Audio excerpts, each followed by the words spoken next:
Bonjour à tous, passionnés de la cybersécurité ou non passionnés de la cybersécurité. C'est Fabrice au micro et c'est l'heure de l'interview dans le podcast de la box du RSSI. Aujourd'hui, j'accueille Romain Marcoux qui est ingénieur en cybersécurité.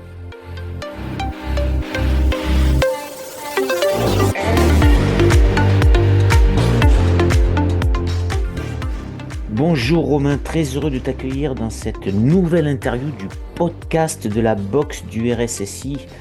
Alors je rappelle à tous les auditeurs, parce qu'il y a toujours des auditeurs qui nous rejoignent, donc je suis obligé de rappeler comment va se dérouler l'interview. Romain va se présenter rapidement, ensuite il va nous parler un petit peu de son parcours, qui a déjà quelques années de cybersécurité. On déroulera bien sûr quelques questions autour de la cybersécurité, sans oublier, Romain, de vulgariser, parce que c'est l'objectif quand même aujourd'hui.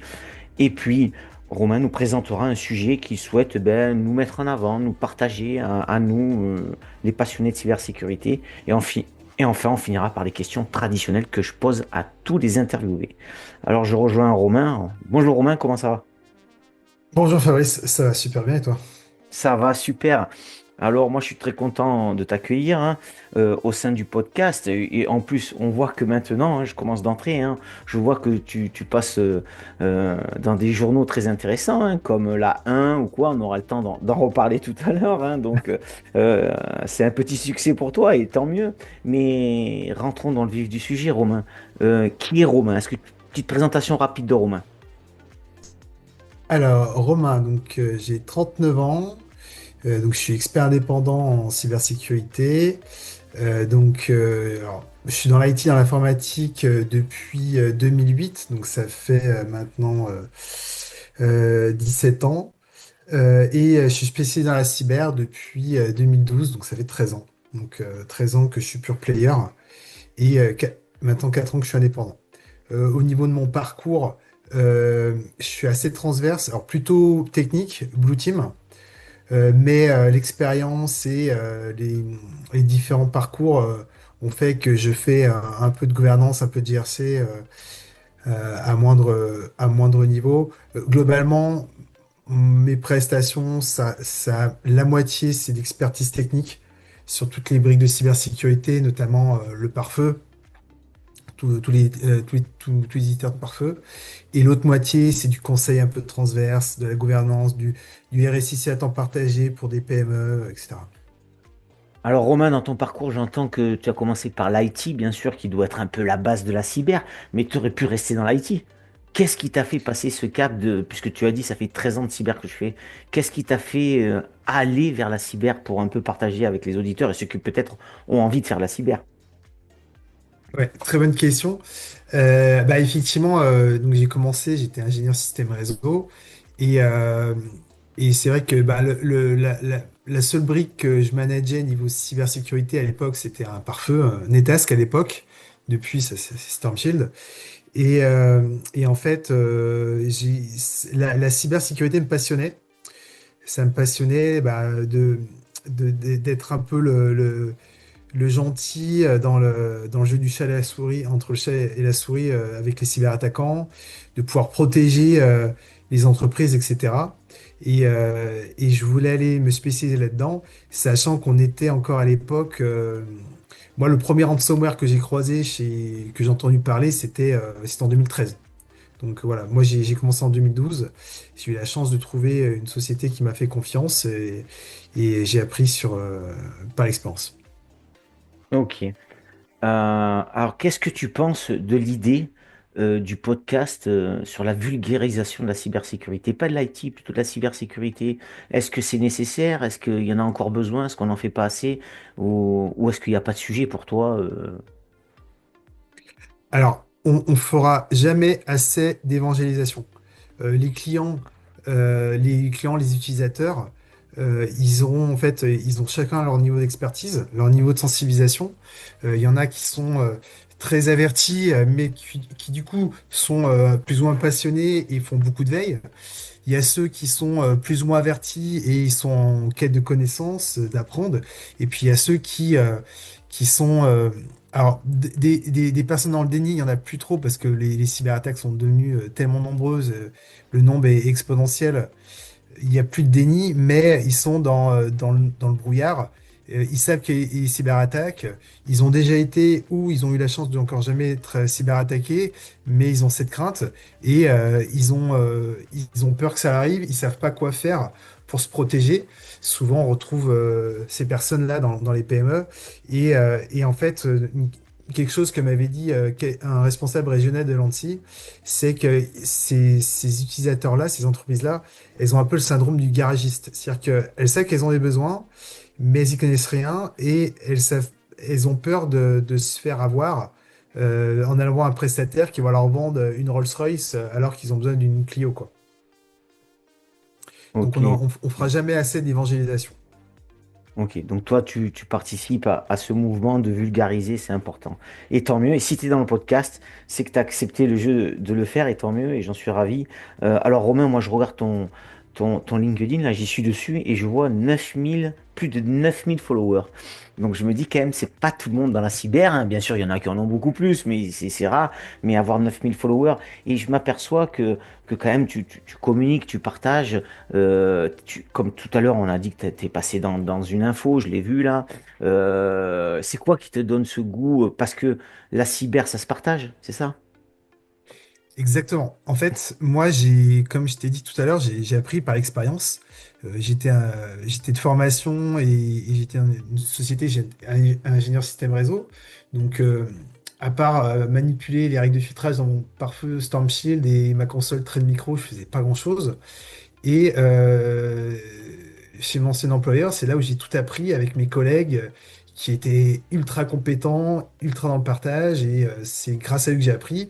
Et après, moi, une fois que j'ai été expérimenté, j'ai été aussi dans la transmission. Et quand je suis devenu indépendant, je me suis rendu compte, bah déjà, j'ai toujours été un peu dans le partage, et encore plus quand j'étais indépendant. Et en fait, quand tu partages en tant qu'indépendant, c'est un peu du win-win. C'est-à-dire que toi, tu partages tes connaissances, les gens, ils like, ils commentent, ils republient, et du coup, toi, ça donne de la visibilité, et ça permet à tes futurs clients, à tes futurs prospects de te trouver et de te contacter. Donc, c'est un peu un échange en bonne intelligence. Tu publies ton savoir, et en échange, bah, les gens, ils disent, bah, lui, il est bon, bah, j'ai besoin de son expertise, je le contacte. Oui, et puis ça permet aussi techniquement, je vois que des fois, souvent, bon, tu es quand même sur le côté technique, toi, de la cybersécurité quand même. Et c'est vrai qu'il y en a des gens qui te répondent et vous échangez techniquement, et ça, c'est aussi un enrichissement pour toi, je suppose. Et exactement, c'est de l'échange. Donc là, tu me parlais de mes followers. Donc j'ai plein de Ouais, confrères qui ont plus ou moins de followers. Ils ont chacun leur spécialité ouais, et j'échange régulièrement avec eux. Bah, que ce soit par exemple Clément Domingo par rapport à tout ce qui est fuite de données, ouais. Julien Métayer, j'échange très souvent avec lui. Donc lui, c'est un expert Pentest, Red Team, OSINT. Euh, Au dernier Salion FIC, j'ai pu échanger pour la première fois avec Yasmine Douadi, qui fait beaucoup d'évangélisation. Euh, voilà, il y a tous les ans aussi, ça fait plusieurs années que j'échange avec Christophe Dary, c'est le spécialiste du SMTP, de tout ce qui est lutte anti-phishing, SPF, des Ouais. marques, des KIM, Bon, etc.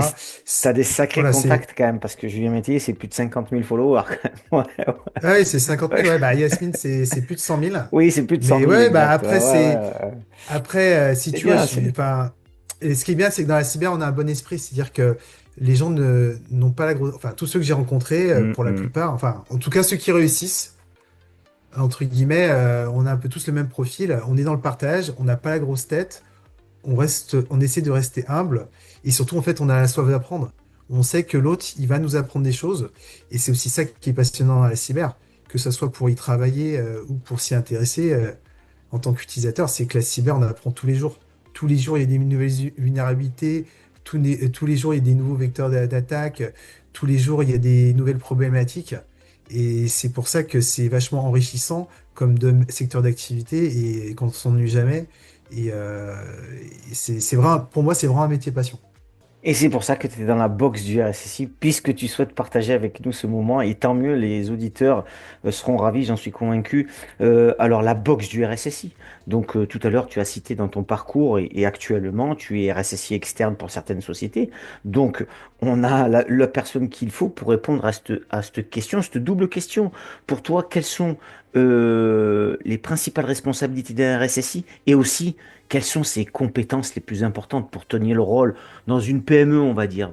Je sais que tu as plusieurs expériences, grand compte, moyenne compte, petit compte. Prenons une société moyenne, allez. Ouais. Bah, effectivement, il y a deux types de RSSI. Dans les grands comptes, tu vas retrouver des RSSI qui sont purement organisationnels, qui font que de la GRC, gouvernance, risque, conformité, et ils n'ont jamais fait de technique. Et ça match très bien parce que c'est pas du tout leur rôle. Ils sont vraiment en mode décideur, gestionnaire, etc. Et après, par contre, quand tu es dans une PME, euh, là, en général, le RSSI purement théorique, il n'est pas trop recherché. Dans les PME, ils vont plutôt rechercher un profil un peu plus transverse, un peu comme le mien, qui, en général, c'est des anciens techniques comme moi qui sont devenus RSSI. Donc, ils ont toujours un pied dans la technique et ils sont devenus responsables. Donc, alors, il faut éviter d'être jugé parti, donc de mener, de définir et de mener à la fois la politique et de l'appliquer en gérant soi-même la console EDR, le pare-feu, etc. Il faut éviter ça ou il faut le faire à quatre yeux avec d'autres membres de son équipe. Mais effectivement, les RSSI dans les PME, ils sont plus transverses et il faut qu'ils aient fait de la technique. Sinon, en fait, soit le profil n'est pas recherché à la base, soit alors ils vont vite être débordés quoi, ou pas se sentir à leur place. Ok. Et quelles sont pour toi les trois, quatre compétences essentielles que ce soit les soft skills ou les hard skills, hein, peu importe, hein, quelles sont pour toi ces compétences essentielles pour un RSSI, pour qu'il tienne la route, quoi? Et ben, pour moi, le premier critère, c'est la curiosité. Ah, ça revient souvent Euh, dans les j- interviews, hein. c'est ça. Et ça, je le vois souvent avec les petits nouveaux, les juniors, les gens qui me demandent, enfin les étudiants ou les personnes en reconversion qui me demandent de l'aide, ou je le vois même dans le métier en fait. Mes meilleurs confrères, mes meilleurs consoeurs, c'est ceux qui sont curieux. Qui dit curiosité dit soif, souvent avec la soif d'apprendre. Et en fait, dans la cyber, si tu veux te démarquer, ou si tu veux réussir, ou si tu veux t'épanouir, il faut vraiment être curieux et sortir de sa zone de confort. Euh, Tu vois, quand il y a un client qui me demande de faire quelque chose que je sais à peu près faire, mais je suis pas expert, bon, si j'ai pas le temps, si c'est vraiment trop de temps pour se former, je dirais non, ou je vais sous-traiter, je vais refiler ça à un confrère, à une consoeur. Mais si c'est quelque chose que j'ai envie de faire et que je suis pas expert, je dis OK et voilà. Et mon expérience fait que ça va très bien se passer. Et c'est ça aussi, hein, c'est sortir de sa zone de confort, la curiosité. Et l'autre critère, je dirais, c'est le pragmatisme. Il va C'est-à-dire avec que le bon sens, avec le bon sens aussi un peu. exactement le bon Ok. sens, Ouais. le pragmatisme et un peu le fait de rester humble, dans le sens où on n'est pas des robots, on n'est pas parfait. Et personne n'est parfait, on a tous nos défauts, nos qualités. Et en cyber, d'autant plus parce que quand tu es face à un incident, quand tu es face à une problématique, il faut pas dire qu'on est les meilleurs, il faut pas dire qu'on est super protégé, que rien ne nous arrivera. Le risque zéro n'existe pas. Et quand tu es face à un incident, ou même à une problématique qui n'est pas forcément un incident, faut rester humble, faut garder la tête sur les épaules, faut relativiser. Et puis bon, pour parler technique, souvent, faut remonter les couches. Tu reprends quand tu es en technique, faut remonter les couches et du modèle OSI. Tu pars de la couche 1, tu remontes à la couche 7 et normalement tu résous ton problème. Donc je retiens et je valide, tiens, les deux compétences que tu as dit, la curiosité et le pragmatisme, hein. Exactement. Et la transition est bonne, hein. Dans le modèle OSI, il y a la couche 7, mais si on va un peu plus loin que les couches, on parle souvent de la couche humaine, hein.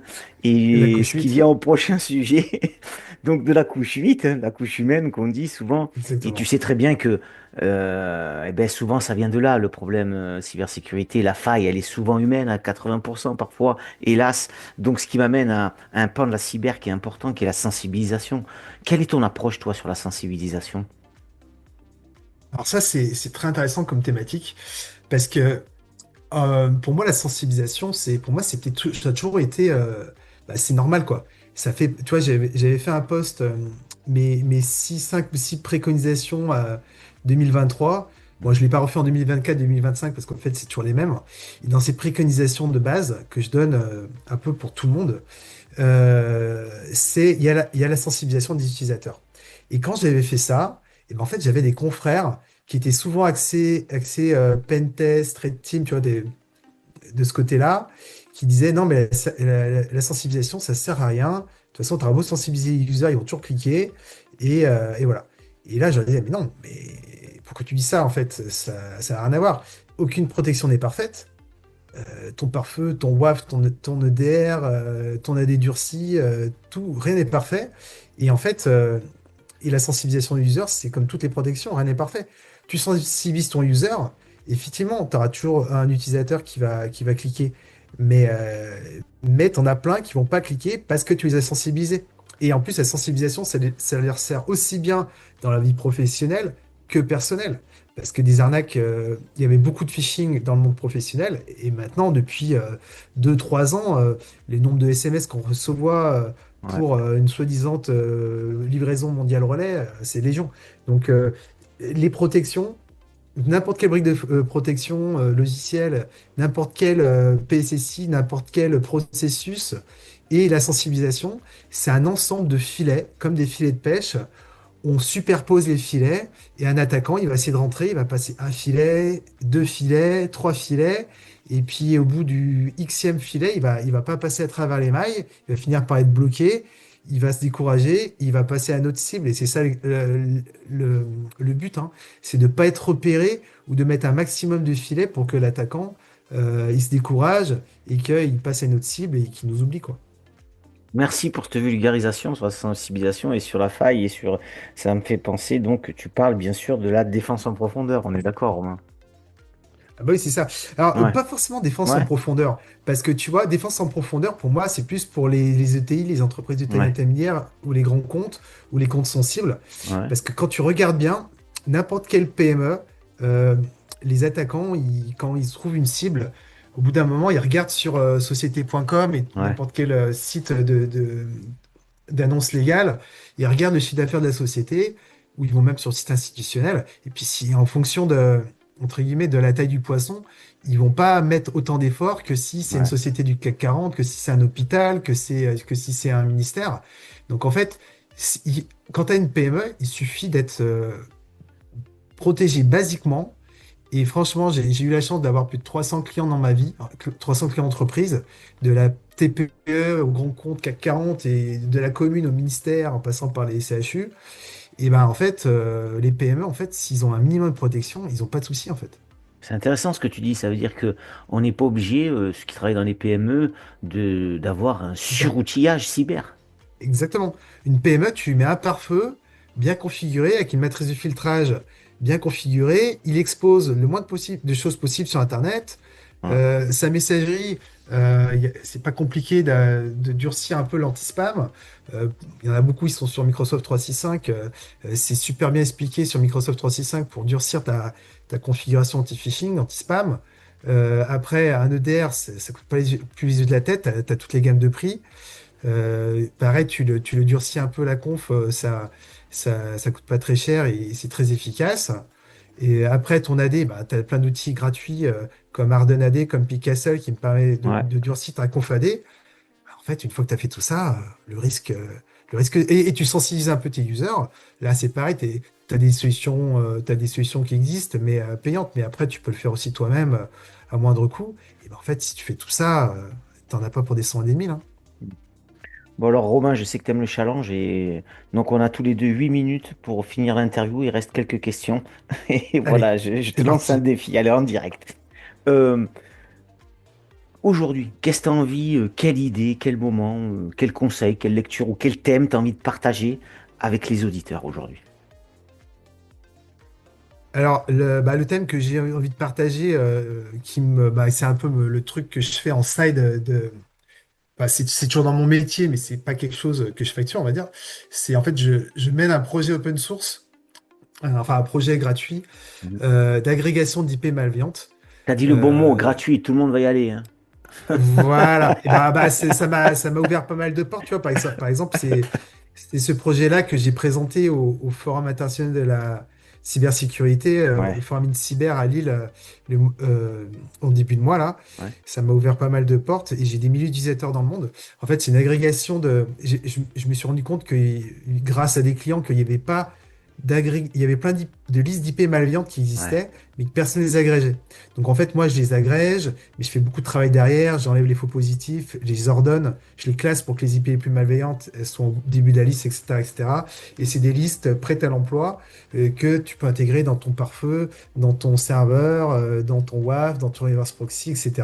Et ça permet d'éviter que les scanners, les IP qui font du brute force, etc., ils te voient, ils te trouvent. Et du coup, en fait, ça réduit la surface d'exposition et ça réduit la probabilité en fait que les attaquants te voient, quoi. Ok, Donc ouais, si j'ai quelque chose à partager, c'est ce projet qui me tient à ok. cœur et que tout le monde me remonte Eh ben, je trouve ça des points super. positifs. Donc, moi, je suis RSSI. Il y a plein d'RSSI qui écoutent le podcast. Et puis, il y a plein d'experts cyber qui sont dans des plus ou moins grandes boîtes.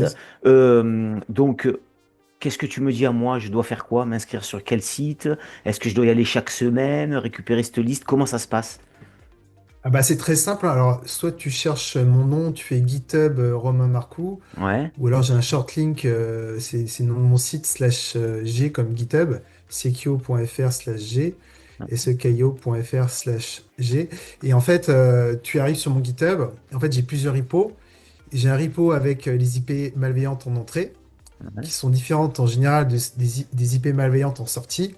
Mm. Et j'ai aussi un repo de domaines malveillants, des domaines de phishing, des domaines de typo squatting à bloquer également. Et en fait, il suffit de lire les README, en fait, c'est tout expliqué dans les README.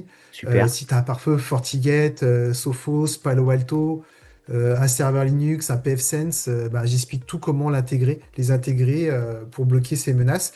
Et après, tu n'as plus rien à faire parce que ma liste, elle se met à jour automatiquement toutes les heures. Donc en fait, dès qu'il y a une nouvelle IP malveillante, ton pare-feu, il va se mettre à jour automatiquement et il va la bloquer. Ben, merci Romain pour ce partage et je pense que je mettrai dans le petit article le lien de ton GitHub et comme ça au moins ceux qui écouteront le podcast et le liront pourront l'avoir. Ça te va comme ça? Si. Merci, parfait. Ok, allez, petite dernière question avant de te laisser le mot de la fin. Non, il en reste deux exactement. Dans ton cœur de métier qui est la cyber sécurité, dont tu es passionné, on l'entend bien, Romain, il y a quand même des choses que t'aimes pas. Qu'est-ce que t'aimes pas dans ce milieu cyber? Je te donne une baguette magique et tu le changes en un coup de baguette, là. Tu changes quoi? Ah, compliqué comme question, ça. Ah ben, Euh, t'as pas que des choses simples, hein, autrement ça serait trop ouais, facile, bien hein. sûr. En fait, le truc que je trouve dommage dans la cyber, c'est un peu ce que je t'expliquais, hein, c'est ce syndrome du garagiste. Euh, en fait, on a tous les outils pour que ça aille mieux. C'est pour ça que j'évangélise, je participe à ton podcast, que j'essaie Ouais. de communiquer le savoir le plus possible. L'ANSSI fait énormément de travail, la CNIL aussi. J'ai plein de confrères, de consoeurs qui vulgarisent. Toi, tu fais ton podcast, etc. Et malgré ça, il y a encore plein d'entreprises qui sont pas impactées parce qu'en fait, ils sont pas sur LinkedIn, ils suivent pas. Ouais. Et en fait, leur prestataire informatique, c'est un peu l'informaticien du coin. Alors, j'ai rien contre eux, il en faut, bien sûr. Mais entre guillemets, c'est vrai que voilà, c'est des confrères, des consoeurs qui sont sur leur zone de confort, qui connaissent pas et qui ont pas le temps ou qui ont pas l'envie ou qui ont peur de monter en compétence ou qui se sentent pas légitimes. Et en fait, du coup, il y a plein de sociétés qui sont des futures victimes, qui sont peu ou mal protégées. Et alors que, comme je disais tout à l'heure, ça coûte pas grand-chose et c'est super simple, et super simple et efficace de se protéger à minima quand on est une PME. Et voilà, ça serait, si j'avais un coup de baguette magique, ce serait de pouvoir protéger toutes ces PME qui n'ont pas besoin de grand-chose pour être protégées, quoi. Ok, et ben j'espère qu'elles t'écouteront parce que je suis d'accord avec toi. Et c'est vrai que bon, il y a énormément de business dans la cyber, on peut pas le nier, hein. C'est ça aussi qui tue un peu ces petites boîtes, hein, quand elles approchent quand même des commerciaux pour certaines. Voilà, il y a des coûts qui sont incroyables. J'ai tendance à dire parfois que on fait des outils pour la cyber, pour les grands comptes, et on oublie les petites sociétés. Mais ce que tu fais remarquer aujourd'hui, c'est qu'il n'y a pas besoin de suroutiller, qu'il y a besoin un peu de personnel compétent quand même, hein, pour essayer de mettre en place des barrières sans outils quelque part. C'est ça. Exactement. Ouais, non, Oh, il faut des outils, mais oui. tu vois, enfin, Qu'est- je prends n'importe quel, tu prends une PME de 50 personnes, le pare-feu, ça va leur coûter 1000 euros de maintenance Ouais, par an. ouais, Le DR, enfin, il y a des solutions intermédiaires avec des très bons ouais. rapports efficacité-prix, ça va te coûter quelques euros par user, Non, non, bien par sûr, mois, je disais c'est pas excessif, quoi. sans outils, on est d'accord qu'il y a des grands axes, hein. Tu viens de dire pare-feu, Oui, oui, il y a des grands axes, antivirus. voilà. Mais Voilà, oui, bien sûr. il y a pas besoin de compétences expertes, Hum, il n'y a hum. pas besoin de milliers d'euros par an pour que ça tourne et pour être protégé à minima, quoi. Merci Romain. Alors, question rapide, réponse rapide. Le sujet des femmes, il y a un sujet, il n'y a pas de sujet, il y en a assez, il n'y en a pas assez, ou il en faudrait Ah plus? bah oui, si. Alors, réponse rapide, ça va être compliqué, mais si, je vais essayer d'être plus rapide possible. Bah si, c'est un sujet, Ah, c'est un il y a sujet. Alors, prends à le temps peine si c'est un 20%. sujet. Il y a à peine 20% de femmes dans la cyber. Enfin, dans l'informatique en général, il y en a un peu plus dans le développement informatique, mais dans la cyber, il n'y a que 20% de femmes, alors qu'elles ont toutes leur place. Moi, chaque fois que j'ai bossé avec des consoeurs, elles sont plus pragmatiques, elles sont plus efficaces, elles sont plus besogneuses. Non, non, les femmes ont toutes leur place dans la cyber. C'est en partie pour ça que j'adhère, je suis membre actif d'une association qui s'appelle le CEF6, Ouais. le cercle des femmes de la cybersécurité, qui a plus de 600 membres, dont 15% d'hommes, parce que défendre le leadership et la place des femmes dans la cyber, c'est pas que le boulot des femmes. Et donc voilà, je donne beaucoup à cette association, et cette association me le rend bien.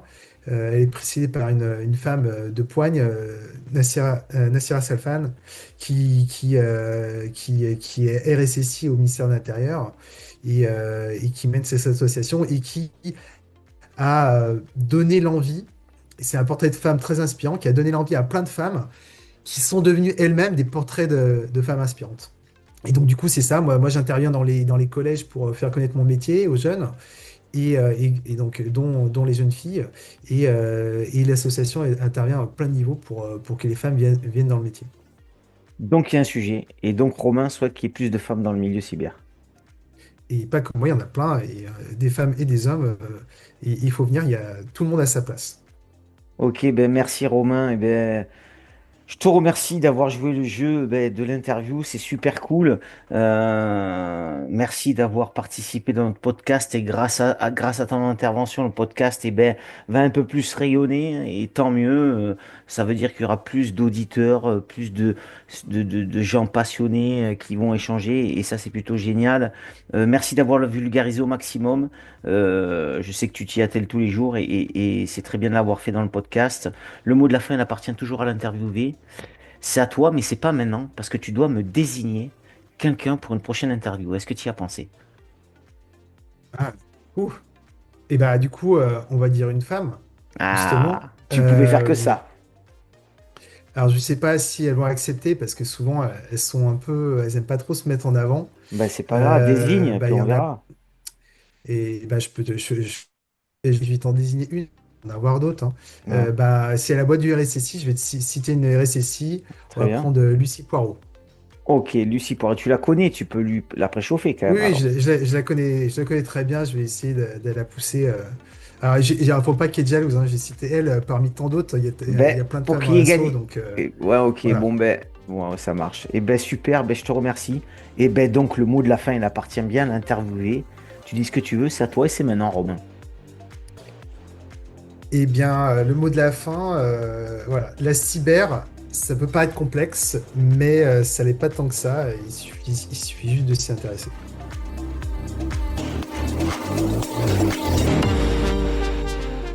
Un grand merci à Romain d'avoir accepté l'invitation et d'avoir joué le jeu de l'interview dans le podcast de la boxe du RSSI. Je lui souhaite un bel épanouissement dans son travail. Je n'oublie pas la personne qu'il a désignée pour une prochaine interview dans le podcast. Merci à toutes et à tous d'avoir suivi ce nouvel épisode du podcast de la box du RSSI. Si ça vous a plu, n'hésitez pas à partager sur vos réseaux. Je vous dis à très vite pour une prochaine interview, car la cyber, c'est super.